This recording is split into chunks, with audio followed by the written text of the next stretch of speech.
27 अप्रैल 2024 को मैंने अपने चैनल पे एक वीडियो अपलोड की थी, क्योंकि मुझे उस दिन अंदाजा हो गया था कि एफबीआर वाले डायरेक्ट लोगों को पूछेंगे कि ये पैसे किधर से आए, ये प्रॉपर्टी किधर से आई, और ये लोगों को पता भी नहीं चलेगा कि उनके साथ हुआ क्या है। इमेजिन करें आप अपने घर में बैठे हुए हैं और आपके मोबाइल पे एक एसएमएस आता है कि आपने फलां जगह पे प्रॉपर्टी खरीदी है, वो भी इतने लाख की है, इतने करोड़ की। फलां जगह पे जो है वो आपने अकाउंट खुलवाया है और उस अकाउंट में इतने पैसे जो है वो आपके अकाउंट में आए हैं। तो आपके ऊपर क्या गुजरेगी कि मेरी तफसीलात कौन जो है वो एफबीआर को दे रहा है, मेरा बैंक अकाउंट, मेरी प्रॉपर्टी, उसकी खरीदो फरोख्त, सब कुछ आखिर एफबीआर को कैसे पता चल। ये वाली वीडियो पर 1,55,000 व्यूज आए थे। इस वीडियो में मैंने कुछ ऐसी बातें बताई थी कि जिन लोगों ने उन बातों को समझा वो आज बिल्कुल सुकून में है, लेकिन जिन लोगों ने उन बातों को इग्नोर किया, नजरअंदाज कर दिया, वो आज बहुत बड़ी मुसीबत में फंसने जा रहे हैं। ऐसा क्या बताया था मैंने इस वीडियो में, वो ऊपर लिंक पर आप क्लिक कर कर पूरी वीडियो भी देख सकते हैं। लेकिन आज मैं इस वीडियो में आपको बताऊंगा कि एफबीआर किस तरह से लोगों को परेशान कर रहा है। अपनी वीडियो शुरू करने से पहले मैं आपसे रिक्वेस्ट करूंगा, मेरे फेसबुक पेज को लाइक करें, यूट्यूब चैनल को सब्सक्राइब करें। दूसरा मेरी आपसे रिक्वेस्ट है कि अगर मेरी वीडियो से आपके दिल में कोई इजाफा होता है, किसी किस्म की आपकी हेल्प होती है, तो एक लाइक कर दिया करें, कमेंट कर दिया करें, शेयर कर दिया करें। और तीसरा, जिसको लीगल एडवाइस चाहिए किसी भी किस्म की, वो कमेंट सेक्शन में जाके कमेंट करे और स्क्रीनशॉट अपने सामने जो आपको नंबर आ रहा है उसके ऊपर सेंड करे। मैं आपको लीगल एडवाइस जरूर प्रोवाइड करूंगा। तो अब आ जाते हैं अपने असल टॉपिक की तरफ कि आखिरकार ऐसा क्या हो रहा है कि लोगों को मैसेजेस जो आ रहे हैं और वो उस पर काफी परेशान है। ये आप स्क्रीन पर देख सकते हैं कि लोगों को मुख्तलिफ मैसेजेस एफबीआर की तरफ से डायरेक्ट उनके पर्सनल नंबर पर मसूल हो रहे हैं। किसी को ये मैसेज आ रहा है कि हमें पता है कि आपने फलां वक्त पर फलां प्रॉपर्टी खरीदी है और उसकी मालियत इतनी है और आपने अभी तक अपनी टैक्स रिटर्न जमा नहीं कराई, ये भी हमें पता है। और किसी को ये मैसेज आ रहे हैं कि हमें पता है कि फलां डेट पर फलां अकाउंट में आपके इतने पैसे जो है वो क्रेडिट हुए हैं और आपने अभी तक अपनी टैक्स रिटर्न जमा नहीं करवाई, क्योंकि जो पैसे जमा हुए हैं वो फलां महीने में जमा हुए हैं, 1 माह में जमा हुए हैं, 2 माह में जमा हुए हैं। इस हद तक प्रिसाइज इंफॉर्मेशन जो है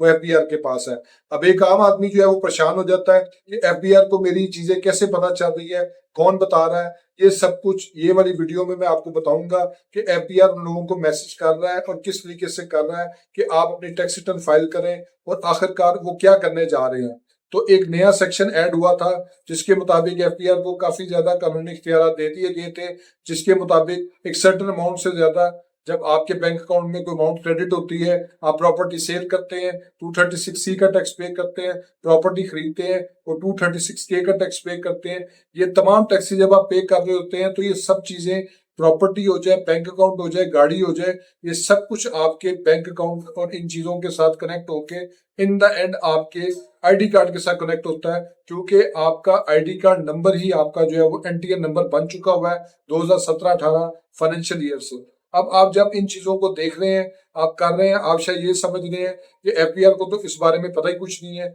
उनको आखिर कौन बता सकता है इस बारे में। लेकिन जहां जहां पे आपका आईडी कार्ड यूज हो रहा है, आपका आईडी कार्ड नंबर यूज हो रहा है, आप वहां वहां पे एफबीआर की ट्रैकिंग लिस्ट में प्रॉपर तरीके से ट्रेस हो रहे हैं और आपको आइडेंटिफाई किया जा रहा है। अब ये जिन लोगों को मैसेजेस किए जा रहे हैं उसमें फाइनल लोग भी शामिल है, नॉन फाइनल लोग भी शामिल है, लेकिन इसमें बहुत बड़ी तादाद उन लोगों की है जो कभी आज तक एफबीआर में रजिस्टर्ड ही नहीं हुए हैं। अब गवर्नमेंट ने इस चीज का असूली फैसला कर लिया है कि जो उन्होंने 114B एक सेक्शन इंट्रोड्यूस किया था लास्ट ईयर और उसको इम्प्लीमेंट नहीं किया जा सका था, लेकिन इस साल उस सेक्शन को कंटिन्यू किया गया है। और इसको कंटिन्यू करने के साथ जो सबसे बड़ा फैक्ट होने जा रहा है वो ये है कि एफबीआर के कमिश्नर ने आपको इंटीमेट कर दी है कि आप अपनी टैक्स रिटर्न जमा करवाएं। अब अगर ये लोग 30 दिन के अंदर अपनी टैक्स रिटर्न जमा नहीं करवाते हैं और 15 दिन का टाइम पीरियड जो 15 अक्टूबर तक का था वो एक्सपायर हो जाता है, तो जैसे ही 30 दिन मुकम्मल होंगे एफबीआर का कमिश्नर आपकी सिम भी ब्लॉक कर सकता है, आपका बिजली का कनेक्शन मुनक़ता कर सकता है,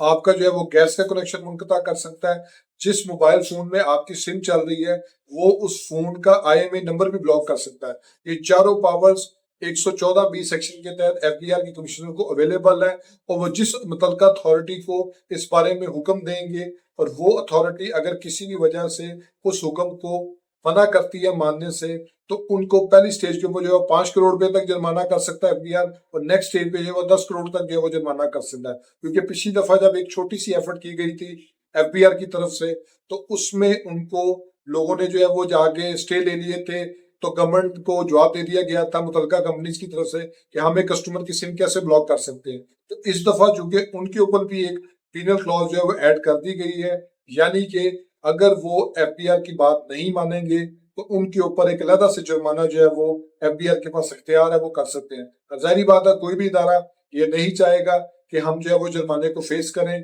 लेकिन इस चीज का सबसे आसान सोल्यूशन यही है कि अगर कोई शख्स नॉन फाइलर है तो वो फौरी तौर पे फाइलर हो और अपनी टैक्स रिटर्न टाइमली सबमिट कर दे, क्योंकि 114B के तहत जो नोटिस उनको देना जाना चाहिए था वो उन्होंने इस इंटीमेशन के साथ, इस इतला के साथ एफबीआर ने कम्युनिकेट कर दिया है कि हमें पता है कि आपके अकाउंट में इतने पैसे फलां महीने में आए हैं, हमें पता है आपने ये प्रॉपर्टी खरीदी है, हमें पता है ये आपने प्रॉपर्टी बेची है। अब जब इतनी प्रिसाइज इंफॉर्मेशन, इतनी एक्यूरेट इंफॉर्मेशन उनके पास है तो इसको आप इजीली समझ सकते हैं कि उनके पास आपकी डिटेल में कौन कौन सी तफसीलात मजीद भी जो है वो अवेलेबल होंगी। तो इन सारी चीजों से बचने के लिए, इन चीजों से अपने आप को महफूज रखने के लिए कि आपकी सिम ब्लॉक हो या आपका अकाउंट ब्लॉक हो या कुछ भी हो, आप अपनी टैक्स रिटर्न टाइम पे जमा करवाएं और किसी भी किस्म की टैक्स रिटर्न में गलती ना करें, ताकि आपको कल को किसी भी किस्म की कोई भी सिचुएशन जो है वो फेस ना करनी पड़े। होप सो आपको ये वीडियो पसंद आई होगी। मेरे फेसबुक पेज को लाइक करें,